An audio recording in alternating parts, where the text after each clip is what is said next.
ગુજરાત જાહેર સેવા આયોગ પાસેથી સામાન્ય રીતે ઉમેદવારો અને સરકારની અપેક્ષા એ હોય છે કે અમે અમારી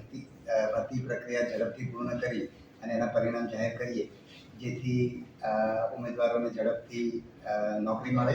અને સરકારને સારા અધિકારી કર્મચારીઓ ઝડપથી મળે અને લોકોને એમનું કામ જે સરકારી કચેરીઓમાં ઝડપથી થાય. એટલે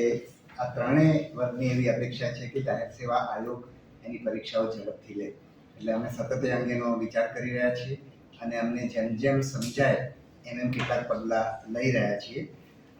એમાંનું એક પગલું અમને એ જોવા મળ્યું કે તાજેતરમાં અમે જે 2-3 ભરતીઓની જે મોટી પરીક્ષાઓ 15-20 હજાર ઉમેદવારવાળી એવી પરીક્ષાઓની અંદર અમને જોવા મળ્યું કે બહુ ઓછા ઉમેદવારો હાજર રહે છે અને એના કારણે સરકારના સાધનોનો વ્યય થાય છે. એટલા પરીક્ષા કેન્દ્રો તૈયાર કરવામાં આવે, એટલા સુપરવાઇઝર રાખવામાં આવે અને બધી એટલા